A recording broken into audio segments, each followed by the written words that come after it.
Welcome to my channel. कैसे आप सब? हैप्पी भैया दूज, हैप्पी कलम पूजा है दोस्तों। तो आज मेरे यहाँ भैया दूज की पूजा है और ये पूजा हमारे यहाँ लेडीजें करती है, लड़कियाँ। और जितनी लेडीजें होती हैं घर में वो करती हैं। ये भाई की पूजा होती है, जिन जिन को भाई है वो भैया दूज की पूजा करते हैं। तो ये मेरी बिटिया पहले कन्या होती है तो कन्या से कराया जाता है। तो कन्या यानी मेरी बिटिया थी तो उससे करा रहे हैं। और ये मेरी सेकंड नंबर की जेठानी, बड़ी जेठानी मेरी चली गई थी कल ही मैके, क्योंकि कल उनका पेपर था जेठ जी का, तो वो चली गई हैं। और ये बिटिया से मैं करा रही हूँ। कुछ चीज़ें मैं भूल गई तो मम्मी से ले रही हूँ कि ये दे दीजिए। वो तो पूजे पे बैठ जाते तो उठते नहीं हैं वहाँ से। बस यही था और कुछ नहीं कि पूजे से नहीं उठते। और ये देखिए मेरा बाबू पीछे शैतानी किए जा रहा है बाकायदे। उसको बार बार पकड़ रहे हैं फिर भी वो शैतानी करते ही चला जा रहा है। तो दीपक जला रहे हैं हम लोग। पहले एक दीपक घी का जलता है जिससे हम लोग टीका लगा के आरती करते हैं। और दूसरा दीपक सरसों का तेल का जलता है जो चौक पे रख दिया जाता है जला के शुरुआत से ही, और पूजा होने के बाद तक रखी रहती है। तो आज मैं इधर बैठी हूँ और वो उधर बैठी हैं जिठानी जी। और बिटिया मेरी बार बार इसे देख रही है। तो चलिए हम लोगों ने पूजा स्टार्ट कर दी। तो फूल और रोचना, इसमें सिंदूर नहीं लगता है, चूना और हल्दी का रोचना बनता है। और या तो आपके यहाँ रोली हो तो रोली से करिए, लेकिन अधिकतर थोड़ा सा चूना खाने वाला ले लीजिए और थोड़ी सी हल्दी, उसमें अक्षत वगैरह डाल के उसी से ही रोचना लगता है। तो इसी को भैया दूज का टीका कहते हैं। तो ये सब जिसमें बनाया जाता मैंने अभी दिखाया था आपको। तो ख़ास नहीं दिख रहा है क्योंकि फर्श से कुछ रंगीन है इसलिए नहीं दिख रहा है मुझे कि। तो ध्यान से पीली, इसमें चावल के आटे में हल्दी डालकर बनाया जाता है घोल कर, तो वही मैंने बनाया है। तो हम लोग पूजा कर रहे हैं। पूजा करने के बाद हम लोग दूज है तो दूज में 2 कहानियाँ होती हैं। 2 कहानियाँ मैं और एक मेरी जेठानी कहेंगी। तो बिटिया पूजा करते करते दीपक बुझ गया था उससे, तो फिर मैं जलाने लगी। मैं कह रही थी धीरे धीरे करते हैं बेटा, लेकिन अब उसको, वो छोटी है तो कुछ कहा नहीं जा सकता। तो यही सब हो रही थी। आप सबके यहाँ भी ऐसी ही पूजा होती होगी मैं जानती हूँ। तो इधर साइड में सिलवट रखी है और सिलवट के ऊपर वो जिस पे हम लोग मसाला पीसते हैं वो सिलवट है। और मूसर रखा जाता है। पहले इस ज़माने में बहुत लोग जानते होंगे इससे दाल वाल बनाई जाती थी। तो वो है, इसकी पूजा इसमें होती है, बहुत ज़रूरी होती है। और एक दियाली रखी जाती है, उसको उल्टा करके उसके नीचे सुपारी रखी जाती है जो 7-5 बार करके आखिरी बार में दियाली जो होती है उसको फोड़ दिया जाता है। और सुपारी भी मतलब फूटनी चाहिए।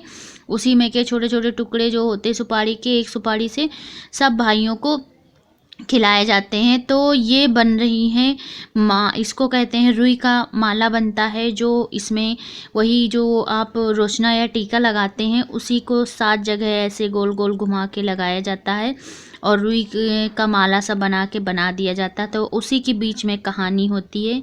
कहानी मैं आपको सुनाती हूँ। कहानी कुछ एक ऐसी होती है कि एक राजा होते हैं और रानी होती है। उनके 2 बच्चे होते हैं। पहले लड़की होती है, लड़की बड़ी रहती है और लड़का उनका बहुत छोटा होता है। तो जब लड़की की शादी हो जाती है वो अपने ससुराल चली जाती है। फिर राजा ख़त्म हो जाते हैं तो उनके यहाँ कोई जाता नहीं है क्योंकि उनका लड़का बहुत छोटा था तो वो जा नहीं पाता था। तो उसने कहा अपनी माँ से कि माँ, सबकी बहन तो आती हैं टीका लगवाने, सब भाई अपनी बहनों के यहाँ टीका लगवाने जाते हैं, मैं क्यों नहीं जाता। तो उनकी माँ ने कहा कि बेटा आप छोटे हो और आपकी बहन बहुत दूर है, आप कैसे जाओगे, बीच में जंगल पड़ता है और गंगा जी नदी पड़ती हैं, जंगल में बाघ बकरी और सांप बिच्छू सब होते हैं जानवर, तो कैसे तुम जाओगे। उन्होंने कहा नहीं, आप वो तैयारी कर दीजिए, मैं जाऊंगा अपनी बहन के यहाँ टीका लगवाने इस दूज में। तो जब वो अपनी बहन के यहाँ निकलता है घर से तो दरवाज़ा जो होता है वो गिरने लगता है। तो वो कहता है कि अभी आप ना गिरिए मेरे ऊपर, मैं अपनी बहन के यहाँ टीका लगवाने जा रहा हूँ, जब मैं वहाँ से वापस आऊँगा फिर आप गिर जाइएगा। तो आगे जंगल में जाता है तो बाघ मिलते हैं, तो बाघ भी खाने जाता है, तो बाघ से भी यही कहता है कि अभी मैं टीका लगवाने बहन के यहाँ जा रहा हूँ, जब लौट के आऊँगा तो आप मुझे खा लीजिएगा। वहाँ जाने के बाद आगे जाने के बाद सांप और बिच्छू मिलते हैं उसको बिच्छू काटने के लिए, तो उनसे भी यही कहता है मैं बहन के यहाँ टीका लगवाने जा रहा हूँ, जब मैं वहाँ से लौटूंगा तो आप मुझे काट लीजिएगा। फिर आगे जब गंगा नदी पड़ती उसको पार करने लगता तो भी उससे यही कहता है कि जब वो खूब तेज़ लहर उठती है डुबोने के लिए तो उनसे कहता है कि मुझे छोड़ दीजिए, मैं बहन के यहाँ टीका लगवाने जा रहा, जब मैं वहाँ से लौटूंगा तो आप मुझे खा लीजिए डुबो लीजिएगा। इसी करते हुए वो अपनी बहन के यहाँ पहुँच जाता है और बहन को देखती तो बहुत खुश हो जाती है, कितने दिनों बाद मेरा भाई इतना बड़ा हो गया, मेरे हाथ आया मुझसे टीका लगवाने, खुशी का ठिकाना नहीं होता। और फिर वो अपने मोहल्ले में अपने अगल बगल में पड़ोसन से पूछती क्या खिलाऊं क्या पिलाऊं, मेरा भाई आया है, तो सब कहती हैं कि चावल घी में तलो और दूध में पकाओ, खीर बना के खिलाओ। तो जल्दी जल्दी में वो दूध में तलती हैं और घी में पकाती हैं तो पकता नहीं, फिर पूछती हैं मेरा भाई बहुत भूखा है कैसे करें हम, क्या क्या बताया बना नहीं, तो फिर से वो बताती तो उसी तरह वो बनाती हैं और उनको खिलाती हैं। तो ये देखिए मेरे यहाँ कुछ पूजा ऐसी हो गई। और अब इधर हम लोग नांगने वाला काम करेंगे, जो ऐसे 7-5 बार नांगते हैं। तो फिर उसके बाद ये देखो पहले मैं कान्हा जी के अपने टीका लगाऊंगी, कान्हा जी के टीका लगाने के बाद उनकी आरती करूंगी और फिर उसके बाद सब बच्चों के इसी चौक पे टीका लगेगा। तो सब कुछ खिलाने के बाद जब भाई से पूछती भाई क्या बात है आपको मैं सब कुछ खिला रही हूँ फिर भी आप नहीं उदास रहते हो, क्या बात है, तो कहती हैं कि बताया उन्होंने सब कुछ, तो उन्होंने कहा आप खाइए पिए मैं छोड़ आऊँगी। तो जब जाने लग भाई कहता मैं जाऊँगा, तो जब जाने लगती तो सारा चीज़ ले जाती, जैसे दरवाज़ा दौड़ता है उसकी पूजा कर देती हैं, गंगा जी को भी पूजा कर देती, पेरी उरी चढ़ा देती हैं, बाघ के आगे मांस डाल देती हैं, सांप बिच्छू के आगे दूध दे देती हैं। इसी तरह करते हुए उसकी बहन उसको उसके भाई को अपने घर छोड़ आती हैं। इसी तरह से भाई बहन का प्यार होता है, यही भैया दूज का त्यौहार है और कुछ नहीं। मेरी कहानी कैसी लगी कमेंट करना बताना ज़रूर।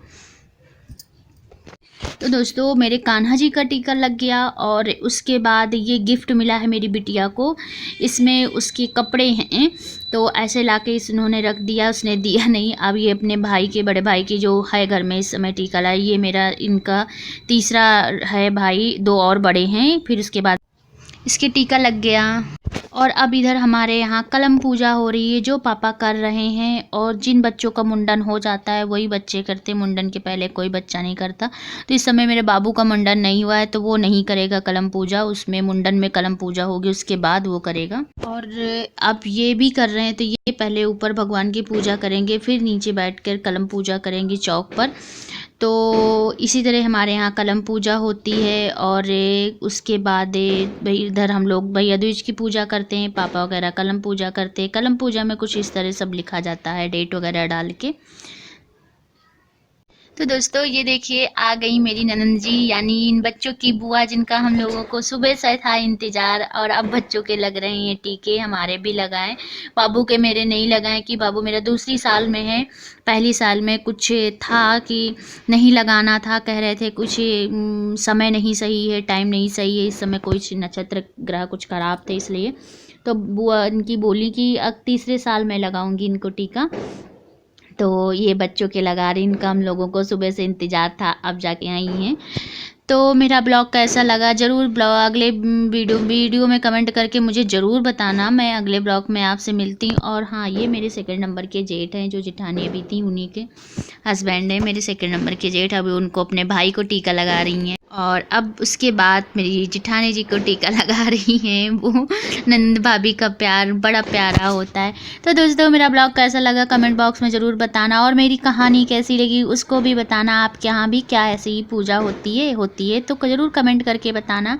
अगले ब्लॉग में मैं आपसे मिलती हूँ, तब तक के लिए विदा लेती हूँ। बाय बाय, टेक केयर, अपना ध्यान रखिए।